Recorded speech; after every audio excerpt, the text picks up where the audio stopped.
La croyance au jour dernier. Est-ce que le mort sent la visite du vivant à sa tombe? 3. Au nom d'Allah, l'infini miséricordieux, le très miséricordieux. Louange à Allah, maître des mondes, et paix et salut sur celui qu'Allah a envoyé en miséricorde pour le monde entier. Ainsi que sur sa famille, ses compagnons, et ses frères jusqu'au jour de la résurrection. Au nom d'Allah, l'infini miséricordieux, le très miséricordieux. La louange est à Allah le Seigneur des mondes, et que la bénédiction et le salut soient sur le messager d'Allah, ainsi que sur sa famille, ses compagnons et ses alliés. Ô Allah, rien n'est facile si ce n'est ce que tu as rendu facile, et tu es certes celui qui facilite les difficultés quand tu le veux. Ô Allah, nous cherchons refuge auprès de toi contre une science qui n'est pas utile, contre un cœur qui ne s'humilie pas, contre un œil qui ne pleure pas et contre une âme qui ne se contente pas. Ô Allah, guide-nous vers les meilleurs caractères, car nul n'y guide en dehors de toi, et éloigne de nous les mauvais, car nul ne peut nous en éloigner en dehors de toi. Ô Allah, bénis-nous dans nos œuvres, nos vies, nos descendances et dans toutes nos affaires. Et la louange est à Allah par le biais duquel les bonnes œuvres s'accomplissent. Ibn al-Qayyim a répondu à cette question avec beaucoup de détails dans son livre intitulé Arru accent circonflexe H. Nous allons nous contenter de donner un bref aperçu des propos qu'il a mentionnés dans ce livre.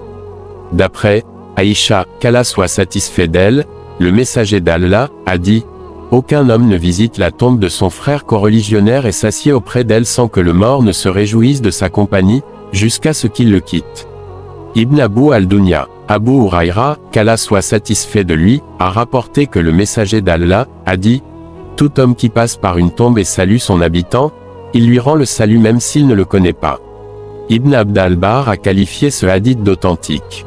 Abd al-Rahman ibn Shamaza al-Mari raconte « Nous rendîmes visite à Amr ibn al, alors qu'il était à l'article de la mort. Il pleura longtemps et tourna son visage vers le mur. Son fils lui dit « Ô père, qu'est-ce qui te fait pleurer? Le messager d'Allah ne t'a-t-il pas annoncé que tu auras telle et telle récompense? » Alors il nous regarda et dit « Nous considérions l'attestation qu'il n'y a d'autre divinité à part Allah et que Mohammed et le messager d'Allah étaient la meilleure œuvre. Dans ma vie je suis passé par 3 états. Il fut un temps où je me vis l'homme le plus haineux vis-à-vis du messager d'Allah. Mon plus grand désir était alors d'avoir une occasion pour le tuer. Si j'étais mort dans cet état, je serais certes parmi les damnés du feu. Puis, quand Allah a ouvert mon cœur à l'islam, je vins trouver le prophète, et lui dis, « Tends la main, que je te fasse acte d'allégeance. » Il tendit sa main mais je retins la mienne. Il me dit, « Qu'as-tu donc? Oh, Amr. » Je dis, « J'ai une condition à poser. » Il dit, « Et quelle est ta condition? » Je dis, « L'absolution de mes péchés. » Il dit, « Ne sais-tu donc pas que l'islam efface tout ce qui le précède et que le pèlerinage efface tout ce qui le précède? Nul n'était alors pour moi plus aimé que le messager d'Allah, ni plus vénéré que lui. Après cela je ne pouvais plus le regarder longuement par égard pour lui et si l'on m'avait demandé de faire sa description, j'en aurais été incapable car mon respect m'empêchait de fixer sur lui mes regards. Si j'étais mort en cet état, j'aurais espéré être l'un des élus du paradis. Puis on nous a confié des charges et j'ignore si j'ai rempli mon devoir ou non. Une fois que je serai mort, je tiens à ce qu'il n'y ait dans mon cortège funèbre ni pleureuse, ni feu. Quand vous m'aurez enterré, faites couler lentement sur moi la terre et restez autour de ma tombe le temps d'abattre une chamelle et d'en distribuer la viande afin que votre présence m'aide à supporter ma solitude et que je voie ce que je devrais répondre aux anges messagers de mon Seigneur. Muslim, Ibn al-Qayyim a dit après avoir mentionné ce hadith montre que le mort se familiarise avec ceux qui se tiennent près sa tombe et se réjouit de leur présence. Pour appuyer son point de vue il cite une dizaine de récits qu'il attribue à certains prédécesseurs connus par le savoir, la droiture et la piété. Soufiane ibn Uyayna raconte, « Quand mon père mourut, je m'inquiétais trop à son sujet. Je visitais sa tombe chaque jour, puis je cessais de le faire le temps qu'Allah a voulu. Un jour, pendant que je m'asseyais près de sa tombe, le sommeil me gagna et je vis en rêve que la tombe fut ouverte et mon père assis dedans en se calfeutrant de son linceul et avait l'aspect d'un mort. Alors, comme j'avais l'air de quelqu'un qui pleure, mon père me dit, « Ô fils, pourquoi tu t'es absenté toute cette période? » « Ô père, lui répondis-je, étais-tu toujours au courant de mes visites? » « Oui, dit-il, et chaque fois que tu venais me visiter, Je m'en réjouissais ainsi que ceux qui sont proches de moi en t'entendant faire les invocations. Après cela, je lui rendais visite la plupart du temps. Othman ibn Sawada al-Tafawi rapporte que lorsque sa mère appelée Raïba, qui était une dévote, fut à l'article de la mort, elle leva sa tête vers le ciel et invoqua Allah en ces termes: « Ô toi qui es ma réserve, à qui je me fie durant cette vie et aussi dans l'autre, ne m'humilie pas après ma mort et ne me laisse pas seul dans ma tombe. » Il dit: « Chaque vendredi je visitais sa tombe et lui invoquais Allah de lui pardonner ainsi qu'à tous les morts. Un jour je la vis en rêve et lui demandai: Ô mère, comment tu te trouves? Ô fils, me répondit-elle, la mort a, certes, ses affres.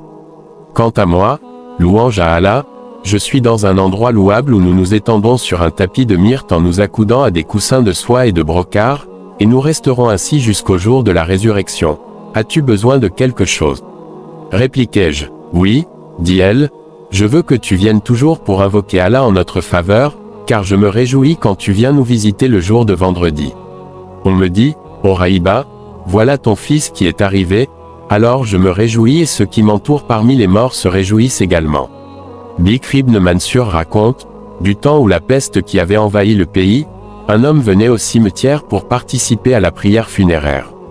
Le soir, il se tenait debout à la porte du cimetière et disait: qu'Allah soit votre compagnon, ait pitié de vous, pardonne aux pécheurs d'entre vous et accepte vos bonnes œuvres, sans y rien ajouter.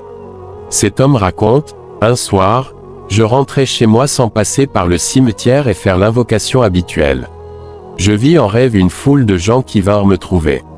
Je leur demandai: qui êtes-vous? Que voulez-vous? Nous sommes les habitants du cimetière et nous voulons que tu viennes toujours nous visiter et faire la même invocation, me répondit-on.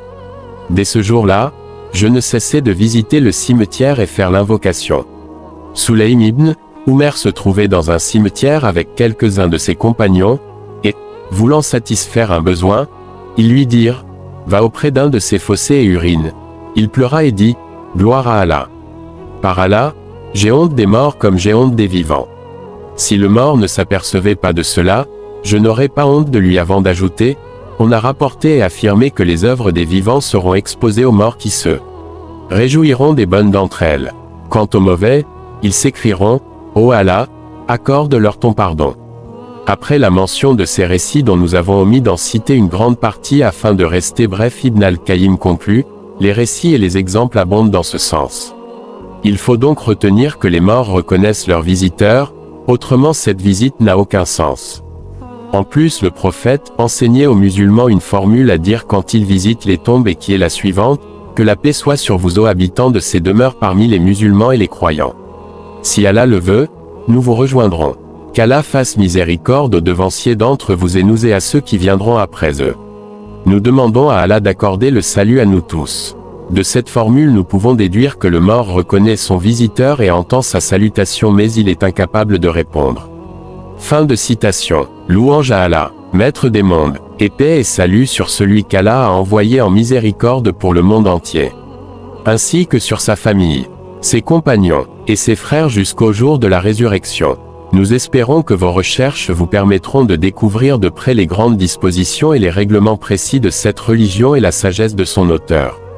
Je demande à Allah de vous assister à réussir. Allah est celui qui guide dans le droit chemin. Qu'Allah nous aide tous et toutes à avoir la bienveillance envers nos parents, de nous guider sur le droit chemin et de nous faire rentrer au paradis. Le musulman aime ce qu'Allah aime et déteste ce qu'Allah déteste.